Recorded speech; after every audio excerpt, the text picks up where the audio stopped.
Please welcome Canadian Space Agency astronaut and Artemis II crew member, Jeremy Hansen.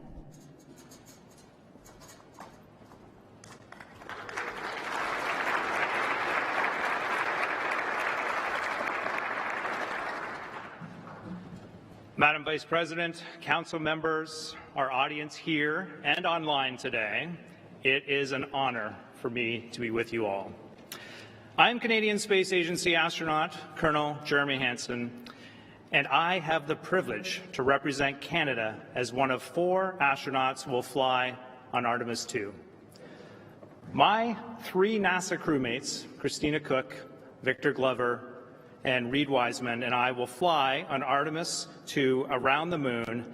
It'll be the first time humans do this in over 50 years. We'll be aiming to test all the systems in the Orion spacecraft. Our mission will help lay the foundation for long-term exploration and scientific discovery at the moon through the Artemis program. On behalf of Canada, the Canadian Space Agency, and the entire Artemis II crew, I want to extend a heartfelt thank you to the President and the Vice President, who I met last week along with my crew and our families, for their support of NASA's goals and missions. I also want to thank the Vice President specifically for her strong leadership as chair of the National Space Council. 3 years ago, she set forth a vision for this council that would advance innovation and promote the opportunity of space for all of humanity, and do so by bringing together civil, national security, commercial, and international space equities in a cohesive fashion. Under Vice President Harris's leadership, the National Space Council continues to make significant progress expanding international partnerships to advance the United States leadership in space, as well as international rules and norms for sustainable space activities.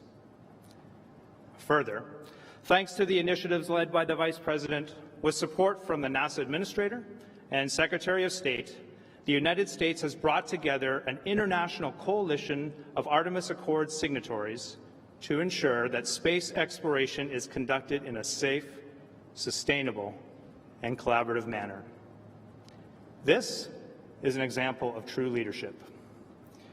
The strong relationship between the United States and Canada has a long history in space exploration and science. And I have to tell you that Canada is excited that this relationship now extends to the moon. NASA could have chosen to do this alone, but they intentionally chose to include Canada and a growing list of international partners.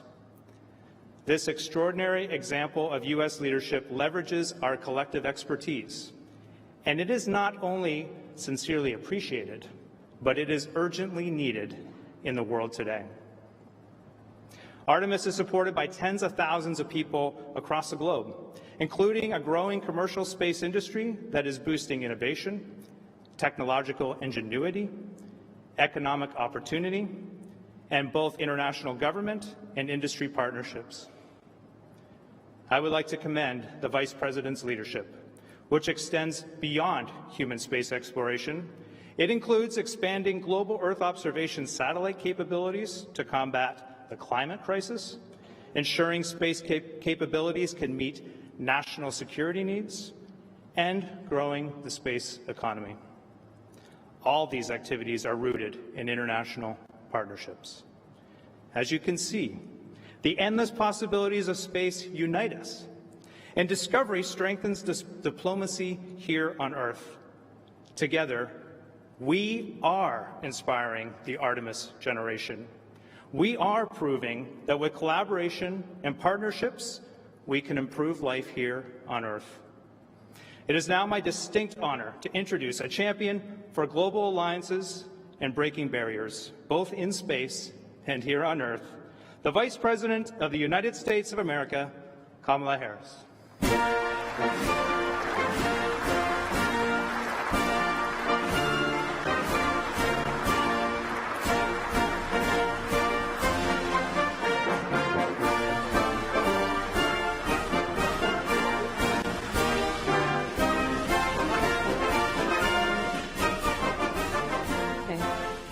Good afternoon, everyone. Good afternoon. And I want to thank Colonel Hansen for the introduction and also for his work. Colonel, it was a pleasure to visit with you and the other Artemis II astronauts along with your families last week in my office in the White House. And through your courage, Colonel, and all of the astronauts, and your determination and incredible skill, you and all the Artemis astronauts are helping to lead our nation and the world back to the moon. And today, on the 4th anniversary of the establishment of the United States Space Force, I will recognize the Guardians who are with us. I'd like you to stand, please, so we can applaud you. There we are.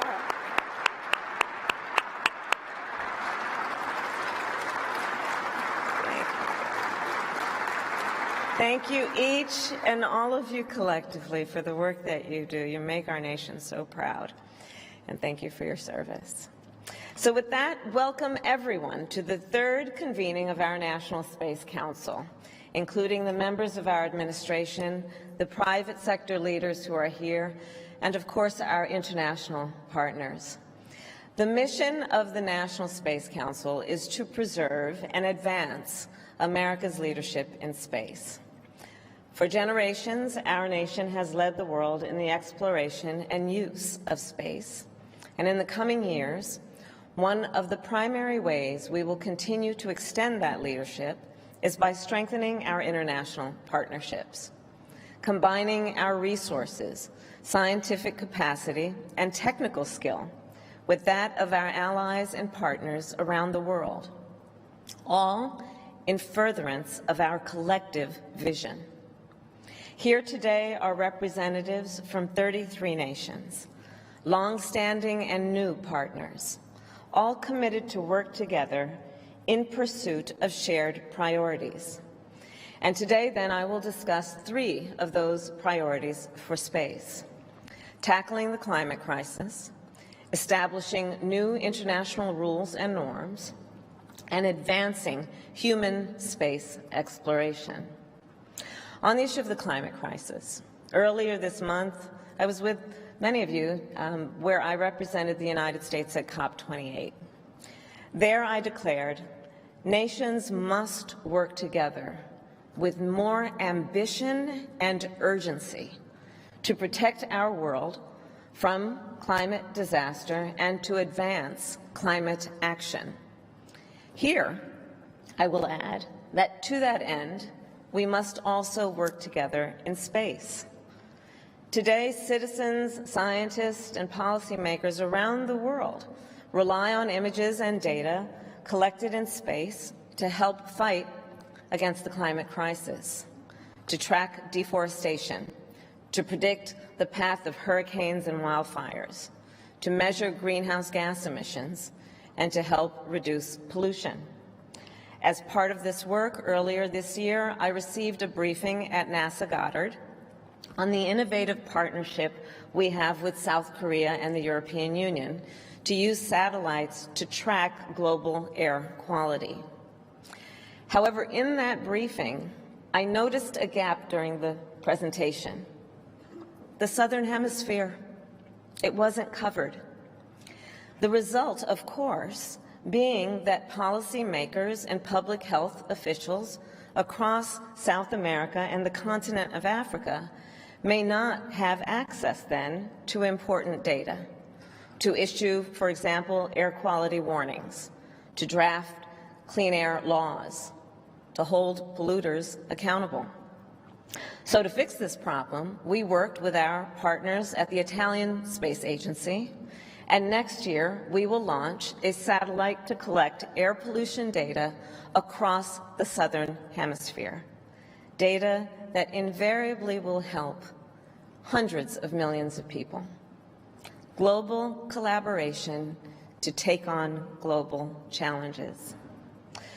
My second area of focus today is the need to establish and strengthen international rules and norms for the peaceful and responsible use of space. Common understandings of what is permissible and what is not. President Biden and I are deeply committed to preserve and strengthen the long-standing rules and norms that promote global stability, principles of sovereignty, territorial integrity, and freedom of navigation. We are also committed to establish new standards to meet the challenges of the 21st century, in particular in areas such as AI, cybersecurity, and of course, space, to promote stability, sustainability, prosperity, and peace. Last year, I issued a global challenge for all nations to join our commitment not to conduct destructive, direct ascent, anti-satellite missile testing. Since then, 36 other nations have joined us, and I continue to urge more nations to do the same. Together with our international partners, the United States has also led the development of the Artemis Accords to establish clear norms for civil space exploration. Since the last meeting of our Council, 12 more nations have signed on, bringing the total number to 33, all of whom are represented here today. Finally, last year I announced that the United States would develop the first regulatory framework for novel commercial space activities. And today, then, we release that framework, which consists of both executive action and legislation that we recently sent to the United States Congress. This, I believe, is one of the most significant steps we have taken to shape the future of the commercial space industry. President Biden and I are committed to establishing rules for commercial space activities that are strong enough to promote the safe and predictable use of space, but flexible enough to ensure that we do not stifle innovation. We intend that these domestic rules will serve as a model for global action. Finally, regarding the importance of international collaboration on human space exploration, the Artemis program is the most ambitious space exploration effort in generations. For the first time in more than half a century, the United States will return astronauts to the lunar surface. We will establish the first lunar base camp and the first station in lunar orbit. All of this in collaboration with our allies and partners. For example, the service module that will help carry Artemis astronauts to the moon was built by the European Space Agency. And Europe, Japan, and Canada will make significant contributions to the Lunar Space Station. Today, in recognition of the essential role that our allies and partners play in the Artemis program, I am proud then to announce that alongside American astronauts, we intend to land an international astronaut on the surface of the moon by the end of the decade. This announcement and this meeting of our National Space Council is further demonstration of our belief in the critical importance of international partnership. So now, before I turn to my National Security Advisor, Dr. Phil Gordon, to moderate this meeting, I will conclude with this. I believe we are all here together because we agree space is a place of extraordinary opportunity. So our task, dare I say our duty as nations, must be to work together to make that opportunity real and to preserve it for future generations. May God bless you all, and may God bless the United States of America. Thank you.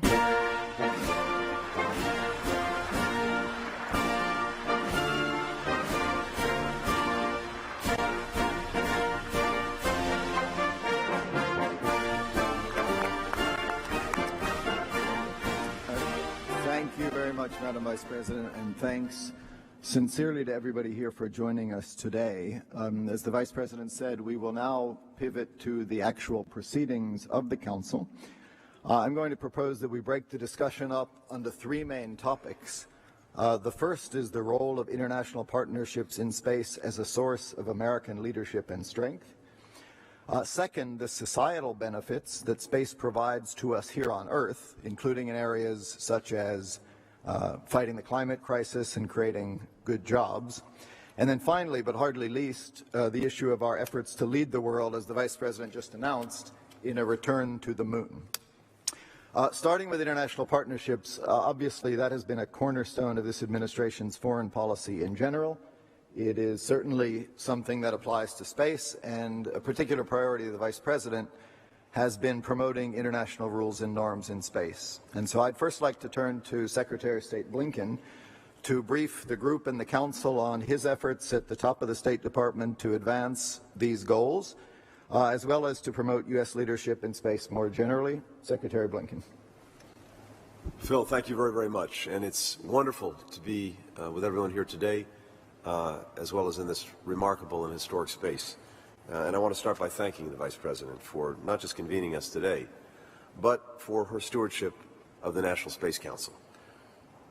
Our leadership, America's leadership in space, is critical to so many priorities here at home, from our national security to our economic and technological competitiveness to our strength and standing around the world. The remarkably diverse voices on this Council reflect this expansive set of priorities and interests. And again, it's so good to be with colleagues from across the government on this here today. It's not exactly a secret that we're in an era of extraordinary dynamism and activity for space exploration and research. More than 80 countries now operate in space. Dozens of space exploration companies are launching thousands of new satellites into orbit. The global space industry is valued at hundreds of billions of dollars. Space-related capabilities like GPS technology, satellite data are more integrated with our economy than ever before.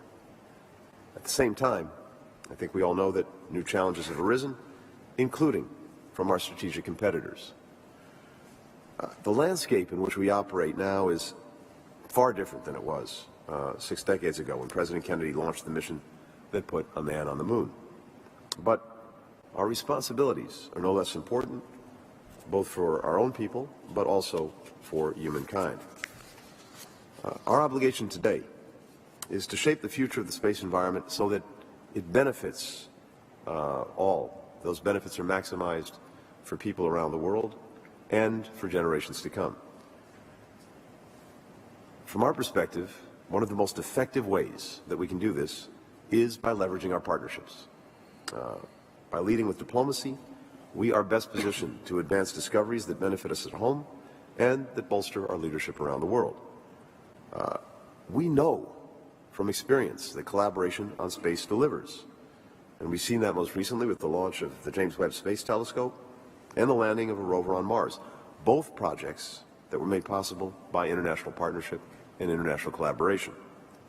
Today, what I'd like to do is just briefly update the Council on 3 lines of effort that the State Department is leading to advance international partnerships on space priorities. And the Vice President has touched on a number of these, but let me just foot stomp a few of the points that she made. First, with our colleagues at NASA, we've grown the coalition of countries under the Artemis Accords, a set of practical principles to guide safe, peaceful, and sustainable space exploration and cooperation. You heard the Vice President say this. When this Council first met just 2 years ago, we had about a dozen countries participating in the Artemis Accords. Today, 33 countries are on board, with 12 new signatories joining just over the past year, including Angola, which joined us earlier this month. To the ambassadors here with us today from those Artemis countries, thank you. Thank you for your partnership. Thank you for your collaboration. We are determined to continue to expand this coalition and expand its areas of cooperation as well, like we did this past October in Baku, when we agreed to take practical steps to increase mission deconfliction and ensure that future operations on the lunar surface are both transparent and safe. Second, we have made significant progress toward ending destructive direct-ascent anti-satellite missile tests in space.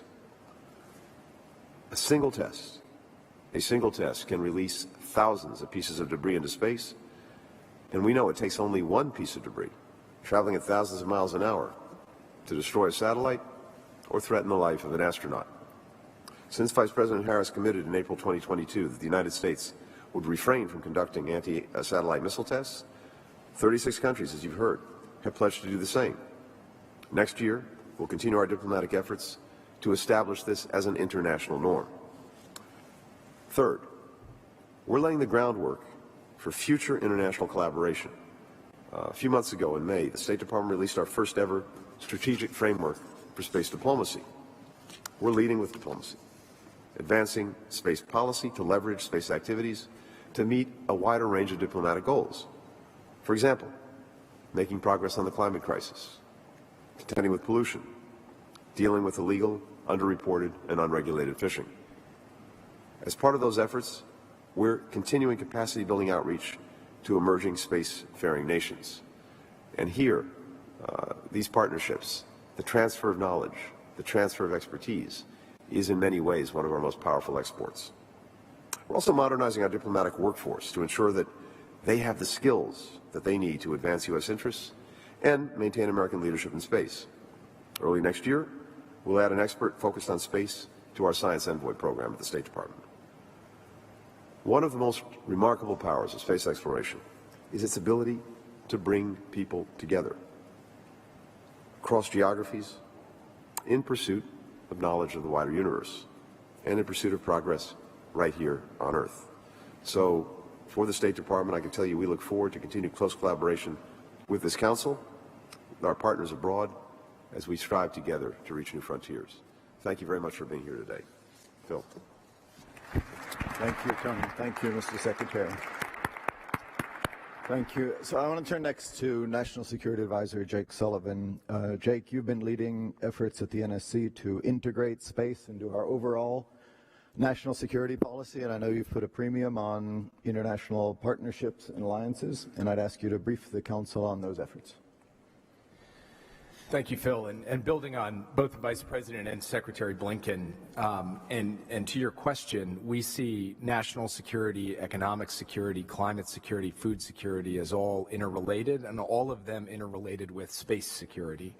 And so at the National Security Council, working very closely with the Space Council, we have tried very hard to ensure that across all of our lines of effort, the ways in which our approach to space policy is integrated with the key priorities in each of these areas.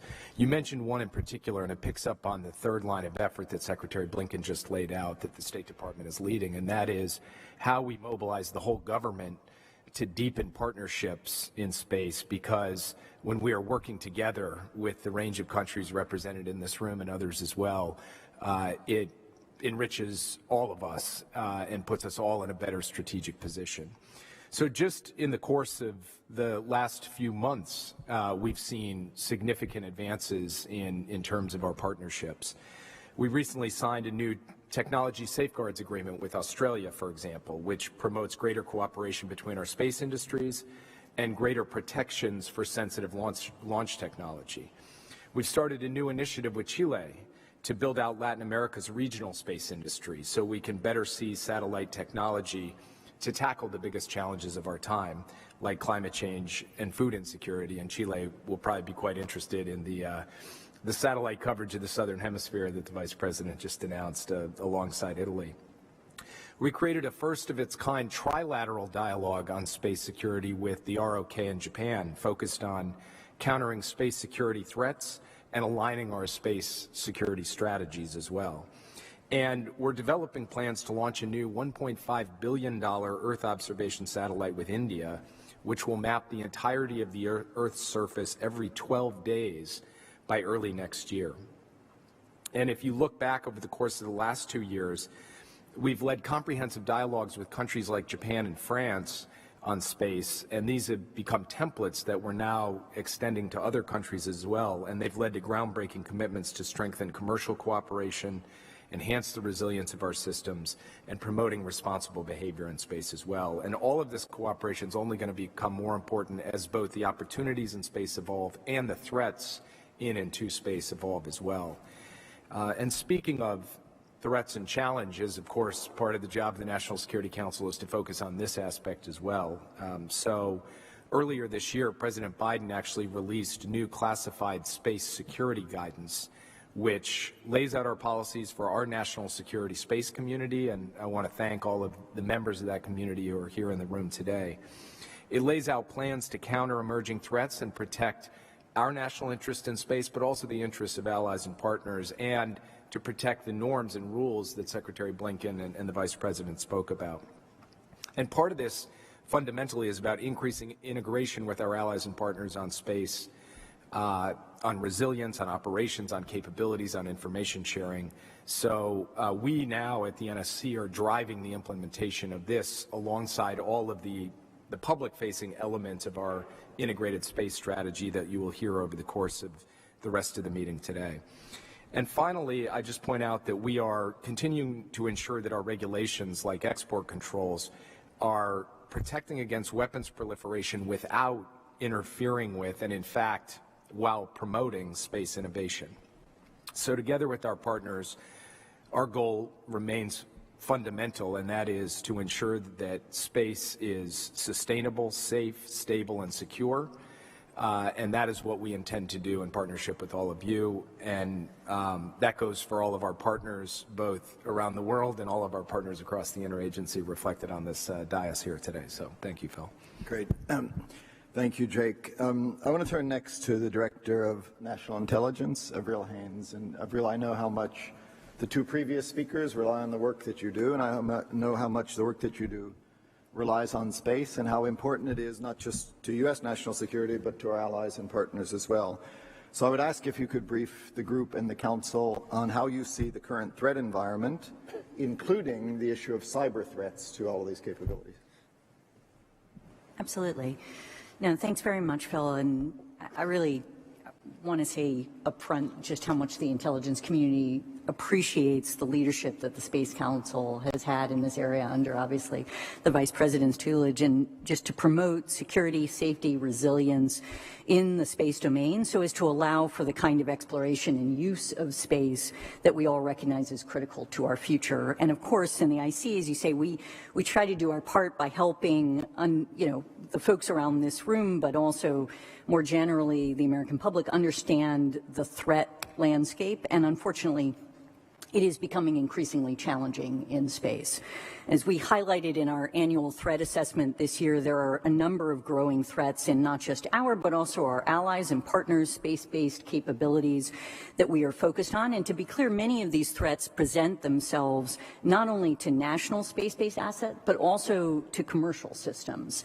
And understanding those threats, building resilience, protecting our assets are fundamental to ensuring that we and our allies and partners are able to take advantage of the opportunities presented by space and protect our capacity to explore and use space to support such things as critical infrastructure, homeland security, scientific work, opportunities in the economic sphere, and of course the defense of our country.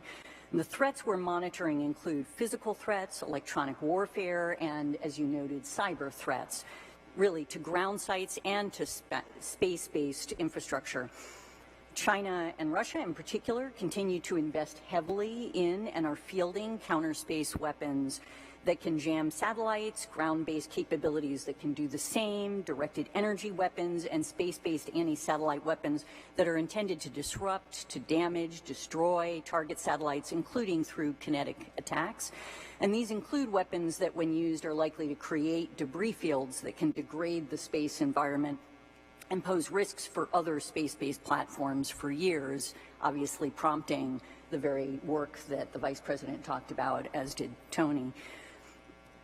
Moreover, through cyber, really, adversaries can target space-based systems often at a lower cost and with considerable potential impact. Consequently, we expect cyber threats will increase in this domain in the coming years, and one only needs to consider the potential harm that can be done to space-based military and civilian capabilities in the United States and around the world as a consequence of targeted attacks on global navigation and communication services to really understand how important it is to promote cybersecurity in this realm, which is a key focus for us. And finally, I think it's worth noting that another area of focus for us, particularly in the light of our increasing collaboration with and reliance on the commercial space industry, is on threats to our industry's intellectual property, to space-related supply chains, and the expertise that is so critical to our collective success.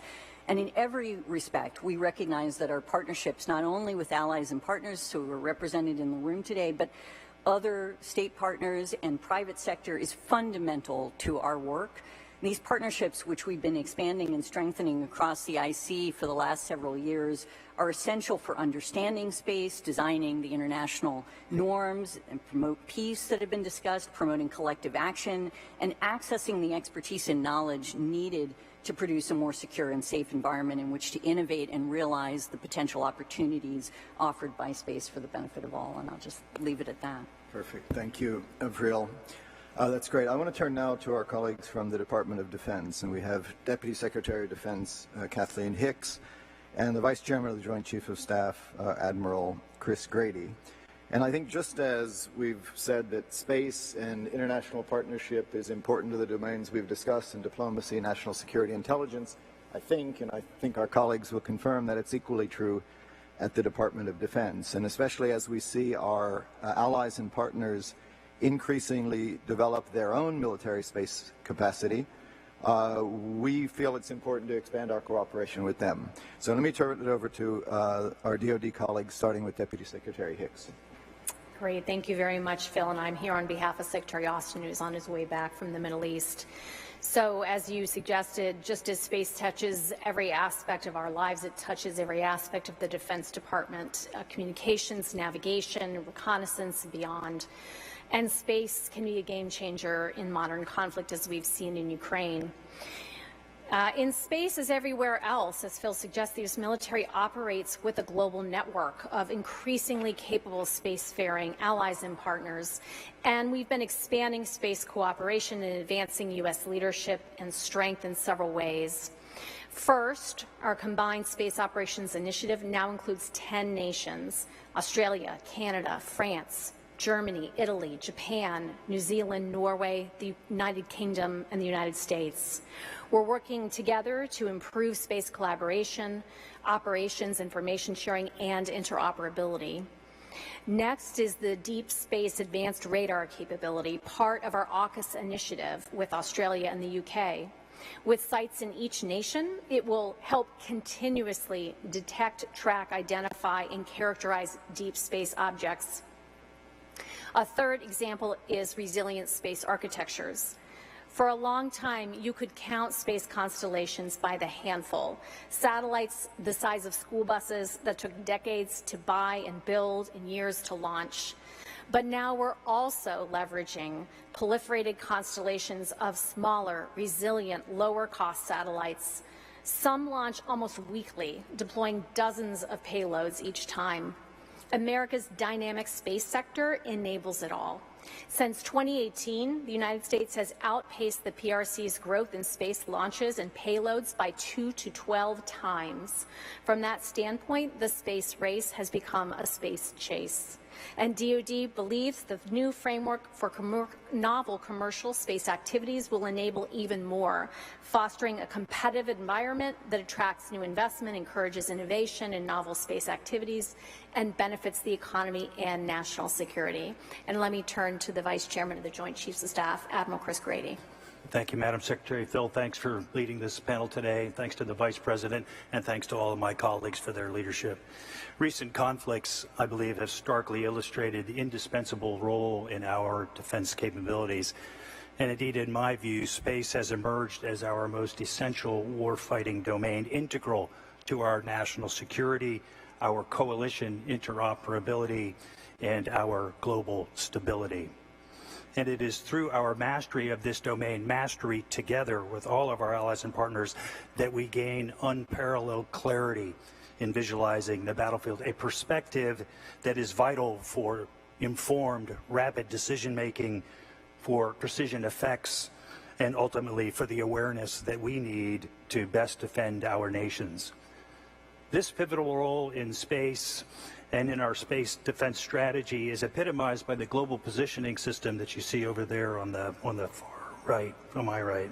A prime example of space technology transforming not just military operations, but every facet of our modern society. Since its creation 50 years ago this month, the Global Positioning System has grown into a cornerstone of our international community, a utility that each and every one of us uses in our everyday life. It is a testament to our nation's drive to harness space technology for the betterment of humanity. And the applications of GPS permeate throughout numerous sectors beyond defense, significantly enhancing capabilities in agriculture, finance, public safety, and environmental stability and sustainability. As a leader in innovation, a partner in collaboration, and a guardian of technology for the common good, the Department of Defense and the Joint Force are committed to responsible policymaking and the protection of critical space infrastructure. This balance between advancement and stewardship, between partnership and protection, defines the United States' enduring leadership role in this crucial domain. And today, Space Guardians from the 2nd Space Operations Squadron provide uninterrupted GPS capabilities to civil, commercial, and military users around the world. Their around-the-clock operations ensure the services that we rely on in all walks of our lives, and they are ready when we most need them. Their mission, and the mission of all the Space Force, is to secure our nation's interests in, from, and to space. How fitting that we have this meeting today on the 4th birthday of the Space Force. The youngest service in our joint force is essential to protecting our most critical space systems, to collaborating with commercial industry, and to prioritizing our interoperability with allies and partners. The Space Force recently issued guidance for global partnerships to ensure that our nation's newest service places partnering to win as one of its highest priorities. International cooperation space activities enhances our ability to innovate, to strengthen our common defense, and to conduct combined operations in support of our coalition of nations. In space and in every domain where we will find our nation's joint force, it is our allies and partners who are one of our greatest competitive advantages. Thanks, Phil, and thanks to my fellow panelists.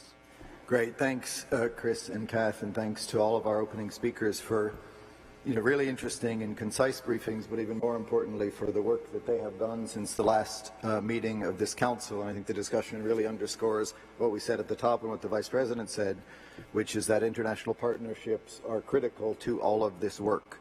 So based on that discussion and conclusion, on behalf of the Vice President, I'm going to make 4 asks of this group for the run-up to the next council. The first is that the Department of State and NASA develop a plan for implementing the Artemis Accords in practice.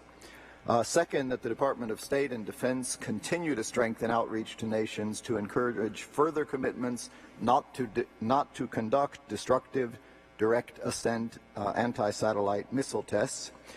Third, we'll ask this group to develop a plan to better synchronize our nation's ability to use space to enable international capacity building for work here on Earth. And then finally, to the DNI, I'll ask the group to develop minimum cybersecurity standards for space systems, something you highlighted. Appreciate all of the speakers in this opening panel and or this opening session, and with that I want to pivot to the next topic that I proposed, which is how space provides societal benefits here on Earth. And I'm going to first turn to NASA Deputy Administrator Pam Melroy. NASA obviously has an important role in fighting the climate crisis, as you heard the Vice President say, a priority for this administration and her. And NASA's role includes the development and operation of leading-edge Earth observation satellites. So let me ask Deputy Administrator Melroy if you could brief the group on how NASA is working to address the need to ensure Earth observation data is made openly available, including the point that the Vice President raised about ensuring that it covers the Southern Hemisphere. Yes, thank you so much, Phil, and thank you to all my colleagues today for the opportunity to talk about NASA on behalf of Administrator Bill Nelson. Our vast, decades-long array of Earth-observing atmospheric and solar data satellites provide a comprehensive and a real-time history of the very dynamic and complex processes that are happening on our planet. NASA uniquely has the capacity to study the Earth as a planet, which is really going to give us the means to protect it better. We have over 24 satellites and instruments on orbit, including several instruments on the International Space Station, which are measuring air pollution, methane emissions, hurricanes, and so much more. Administrator Nelson visited India recently, and as was mentioned previously, saw NASA and the Indian Space Research Organization's NISAR satellite ahead of its launch next year. This is a first-of-a-kind, dual-band synthetic aperture radar, which will help people worldwide understand and help mitigate the effects of our changing climate, in particular by using this unique technology to be able to see not just surface effects, but subsurface effects that will help us understand what's happening to our climate. And soon NASA will launch PACE, which also carries a contribution from the Netherlands. Thank you. The satellite will improve global satellite observations of our living ocean, of aerosols that affect the atmosphere, and cloud dynamics. These are all critical to helping us understand global water and food security, shipping, international fishing, and many other impacts. NASA and the Italian Space Agency are partnering to build and launch the Maya satellite. It's an effort to investigate the health impacts of airborne particles that pollute some of the world's most populous cities and have been linked to respiratory and cardiovascular diseases, as well as adverse reproductive and other birth outcomes. In April, the Vice President directed the National Space Council to expand the scope of our air quality monitoring in the Southern Hemisphere, as she mentioned today. As our part of the contribution to that, NASA will deepen its existing excellent partnership with USAID to improve the data that we collect in South America and Africa to better understand the health impacts of pollution on those communities.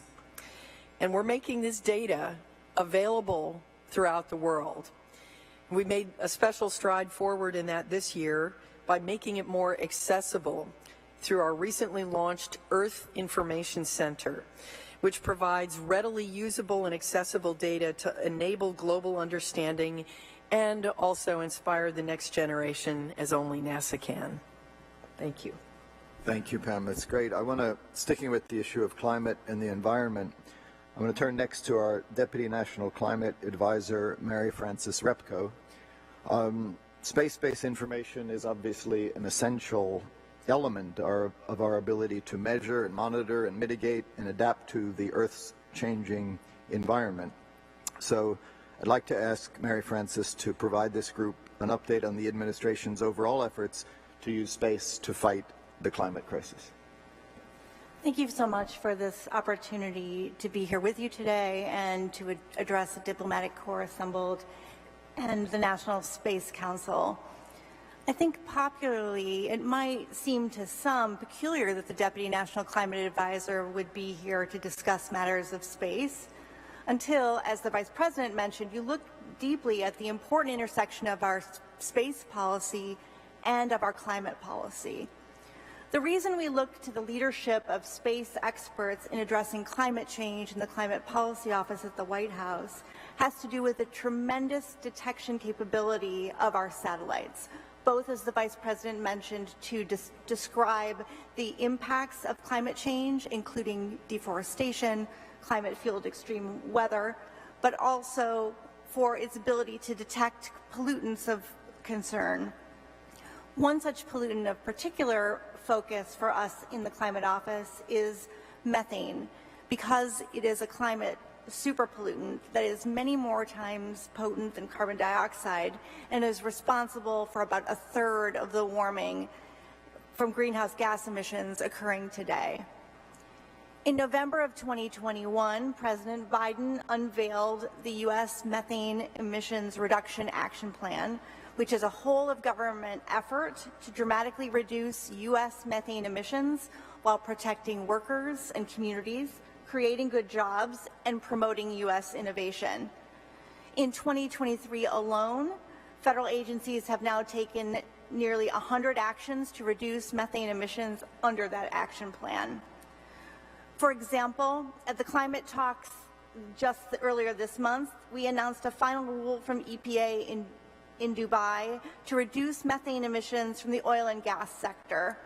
The rule leverages cost-effective, innovative technologies to achieve a nearly 80% reduction in methane emissions from covered oil and gas sources, and that's relative to business as usual.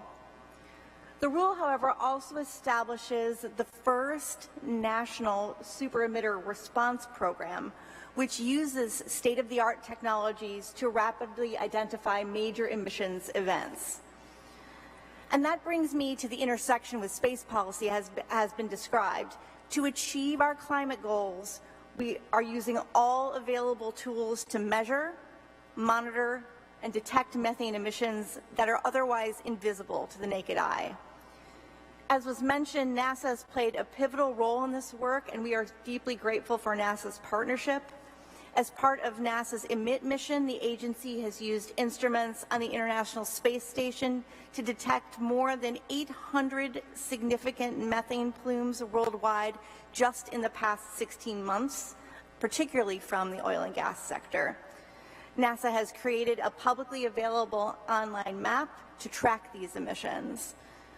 NASA is also partnering with other agencies to connect the satellite data with specific emissions sources on the ground, such as by using aircraft carrying next-generation emissions detectors and sensors. And this past summer alone, NASA worked with the National Oceanic and Atmospheric Administration to identify leaks from natural gas infrastructure in cities. All of this is critical to us as we make particular policy choices about the scope and coverage of our national climate rules.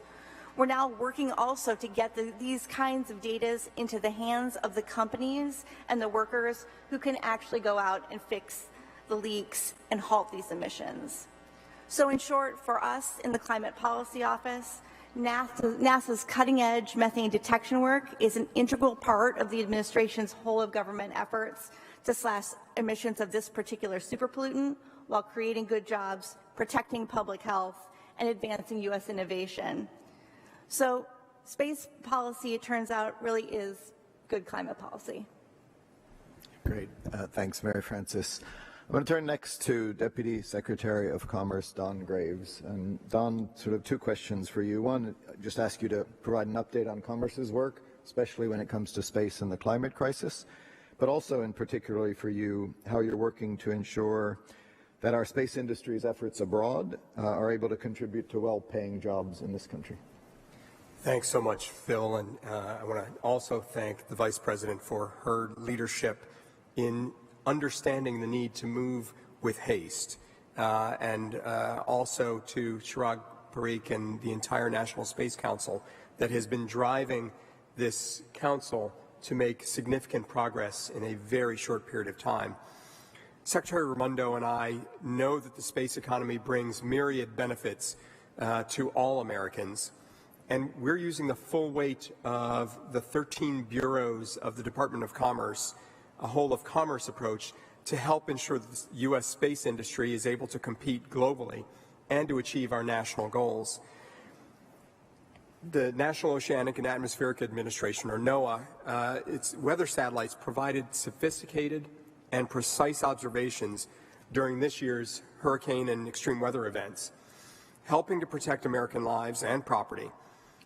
That mission is only going to increase in importance, as we all know, as the climate continues to change. We know that NOAA will need to expand its engagement its partnership with and its efforts, along with our partners and allies all around the world, to deal with those challenges. And through NOAA, and thanks to our interagency partners' efforts, we're providing satellite-derived data to support the first global assessments of progress toward the Paris Agreement goals, furthering the space enterprise's role in international climate cooperation. And with our next generation GeoXO satellites, we'll also provide even more advanced data to assist with this critical issue. The Department's vital role in monitoring the environment extends to our orbits as well. Implementing Space Policy Directive 3, we've made a great deal of progress building out a modern, user-focused, and let me stress that, user-focused civil space situational awareness system. The Traffic Coordination System for Space, or TRACS, is going to keep pace with the ever-evolving, very dynamic, and much more crowded space domain that we've all been talking about. We recognize that our responsibility for SSA extends beyond our borders. This is a global issue demanding American leadership. The Office of Space Commerce at NOAA is spearheading the development of technical standards and best practices for SSA with the international community to help usher in a global ecosystem of SSA that promotes safety, that enables and expands civil and commercial use of space. All of this is made possible, only made possible, frankly, by a very vibrant U.S. commercial sector that can grow domestically and can compete internationally without being overburdened by undue regulation. The Office of Space Commerce has reduced our average commercial remote sensing license processing time, for example, to 14 days, down from 48 days in 2020. This year alone, we took actions to relieve 69 restrictions across 11 licenses, allowing American companies to compete and lead with the fullest of their capabilities. But the U.S. space industry is rapidly evolving and growing, as I said. As they innovate, so too must the government. To support expanded space cooperation and a level playing field for U.S. companies, the U.S. is reviewing its export controls, including updating its control lists and policies to be more effective in the way that we administer those. But even broader reforms are absolutely necessary. That's why we've worked closely with the Vice President, the National Space Council, with the interagency since the last of these meetings to develop a legislative proposal and the framework that the Vice President mentioned to reform the system. Combined, these reforms at Commerce, working with our partners at the Department of Transportation, NASA, and others, are going to be well positioned to develop that light touch, industry-friendly approach to ensure that the U.S. space industry is competitive and that we can lead well into the 21st century. Thanks so much, Phil. Thanks, Don, and thanks to all of you for your remarks, but again, more importantly, for everything you're doing to leverage space for humanity here on Earth. Based on this discussion, I'll just have one tasking for this group on behalf of the Vice President, which will be to review space-related export controls to better align them with our broader policy objectives and enable a globally competitive U.S. space industrial base. And with that, I'd like to pivot to the third topic that we put on the agenda for this discussion, which is the exciting topic of leading the return to the moon with an unrivaled network of allies and partners, with the Vice President and Colonel Hansen noted earlier, which for the first time in over half a century, humanity is returning to the moon. And we anticipate the first landing of American astronauts as part of the Artemis III mission. And as the Vice President mentioned earlier, we plan to land an international Artemis astronaut on the lunar surface. And I want to come back to Deputy Administrator Melroy. We can double tap NASA on this, given your central role in this activity. During the last meeting of the National Space Council, the Vice President asked NASA to develop an initial lunar surface architecture. And Pam, I would ask you to provide an update to the Council and the group on that work. Thank you, Phil. I think I'd like to start just by supporting that last action about reviewing export control and the work of the Department of Commerce in this area. We're building on experience. NASA believes in international partnerships, and I think the tremendous experience that we've had with our over a dozen nations partnering on the International Space Station. We've got long-standing partnerships with close friends and allies, Europe, Japan, and Canada, but we have new partners as well, including the United Arab Emirates, which recently completed a 6-month mission to the ISS, and India, which will send an astronaut to the International Space Station for the first time as a growing partnership in human spaceflight. So building on those experiences, we're all in on international partnerships. And we have developed an architecture, our Moon to Mars strategy, in consultation with industry and our international partners. And it critically depends on partnerships. So as the Vice President mentioned, we have existing partnerships already in our Artemis program. The European Space Agency provides the service module that powers the Orion crew capsule that will take Jeremy and his crew on Artemis 2 and the other Artemis missions. In addition to that, we're building Gateway, the world's first space station around the moon, with our Canadian, European, and Japanese partners to enable critical logistics and science essential for our exploration of the moon. NASA is also working with partners on concepts that involve surface elements for Artemis, Japan and a pressurized crew rover, Italy, crew habitation, the European Space Agency cargo landers, and Canada on a lunar rover.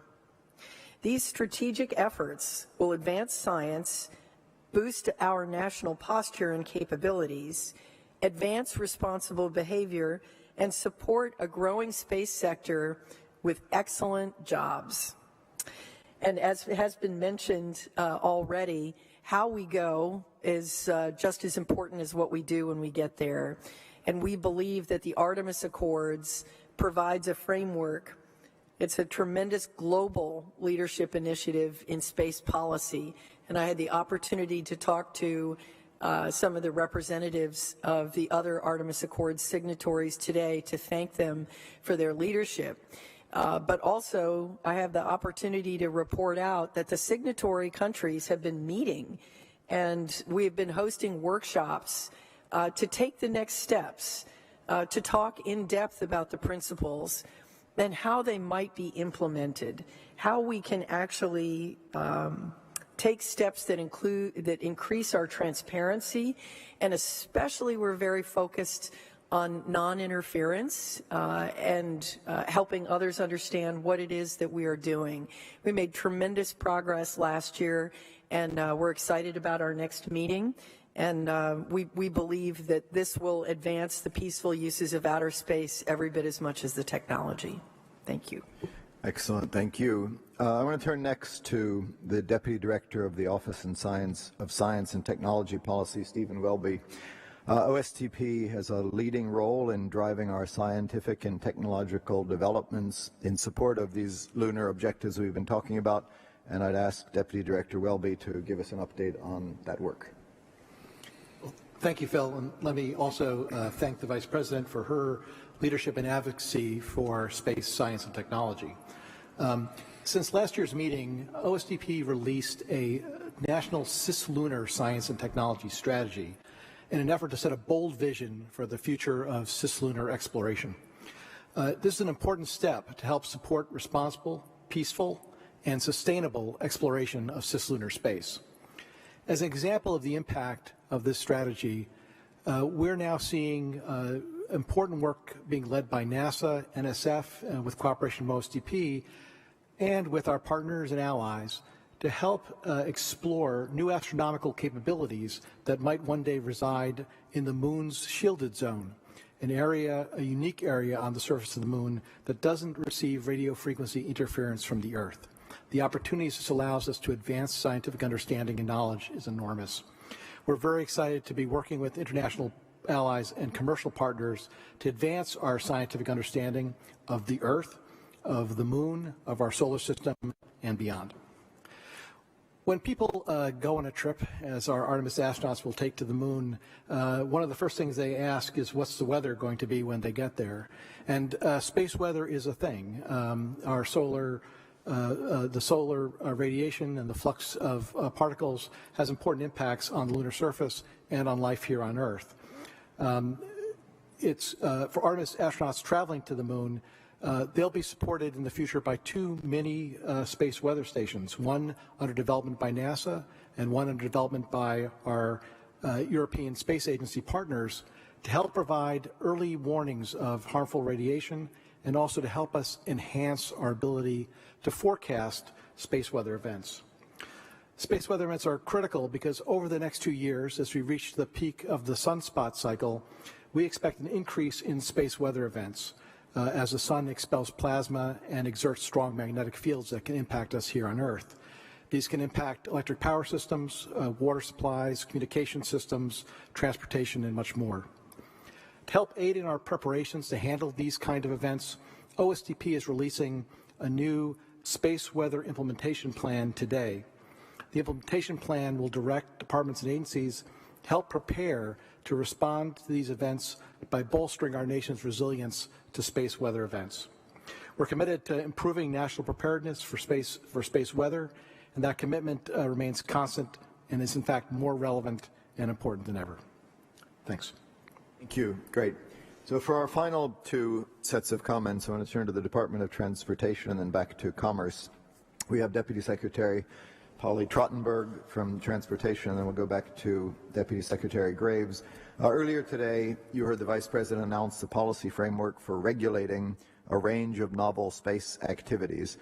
And I'd like to ask our colleagues, starting with Deputy Secretary Trottenberg, how their agencies, their respective departments, are supporting U.S. industry's key role in developing the capabilities we need to enable our return to the moon. Polly. Thank you, Phil. Thank you for your leadership and that of the Vice President, Chirag Parikh, and all our colleagues.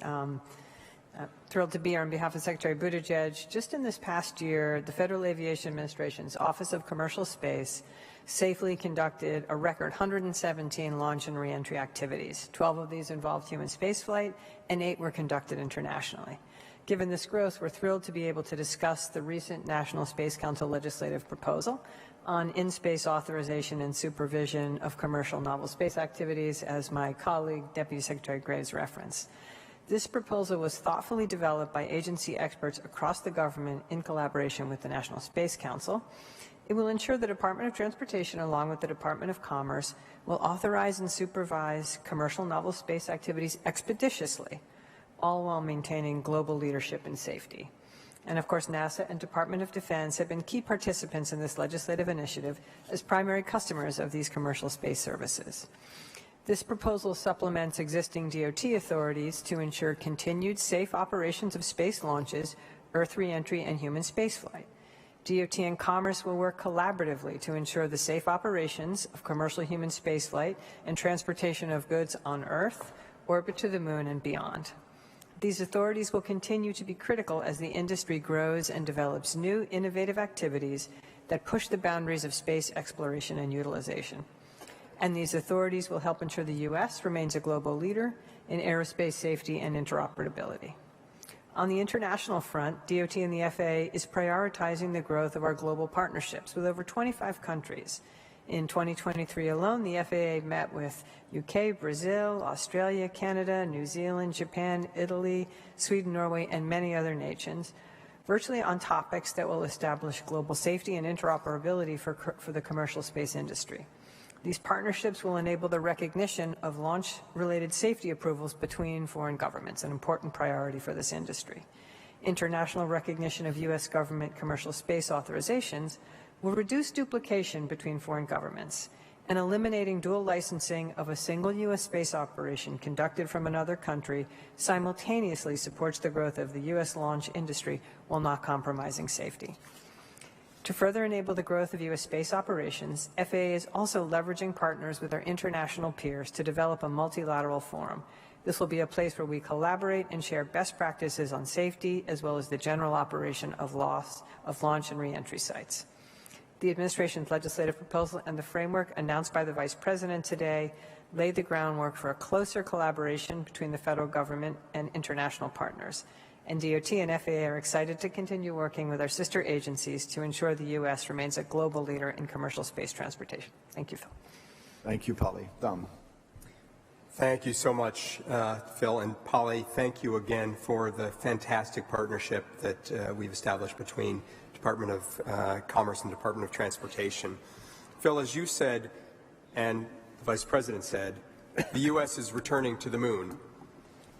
The difference, though, is this time it's with our commercial space sector and our international partners. A successful, sustained enterprise of lunar activity has to be underpinned by a robust commercial ecosystem of infrastructure, economic interests, and services. U.S. industry is involved in every aspect of our space program. Robotic landers operated by American companies will lead the way, transporting NASA and international payloads to the moon through the Commercial Lunar Payload Services Program. NASA astronauts will follow in American rockets with American equipment. Our department has been closely engaged with the National Cislunar Science and Technology Strategy, and our advocacy on behalf of industry's technological advancement drives towards its implementation. Our international work our interagency work on a robust licensing framework for novel space activities will ensure that the commercial sector can maximize its role offering customers lunar and cislunar services. Of course, as Deputy Director Welby mentioned, cislunar space is a very challenging environment. Unless properly monitored, tracked, and accounted for, space weather is going to pose a significant danger to all of the upcoming missions to the moon, as well as to our satellites in Earth's orbit and the electrical grid here at home.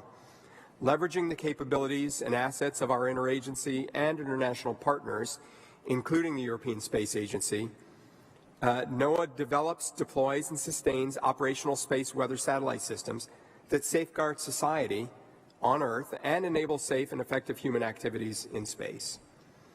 NOAA's operational space weather products, with new additional observations from unique and key orbital locations, as well as our track system that I mentioned earlier, and its support for space situational awareness, will prove increasingly valuable as government and private sector actors expand into cislunar space. And with that, thanks so much, Bill. Thank you, Don, and thank to all of our speakers for those perspectives on our return to the moon, this time not alone, but with the most diverse coalition of partners ever assembled. I don't have any do-outs from this portion of the discussion. I can just reiterate what the Vice President announced, which is our intention, alongside American astronauts, to land an international astronaut on the surface of the moon by the end of the decade. And with that, it remains for me only to thank all of you for coming and thank the Council for your participation. I also want to thank the National Space Council Executive Director Chirag Parikh and his extraordinary team who did so much of the work in pulling this meeting together and will be doing so much of the follow-up. Thank them in advance for that.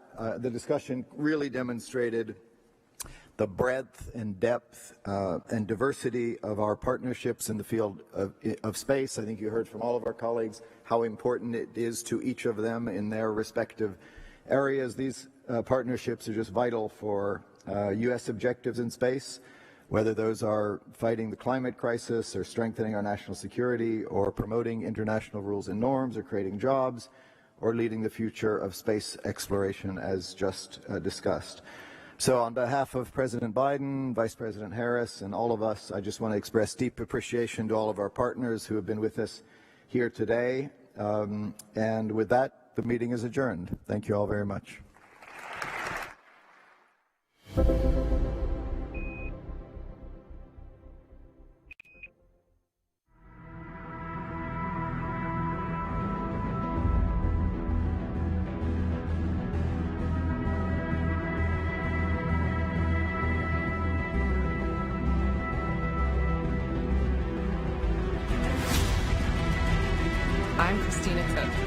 Mission Specialist.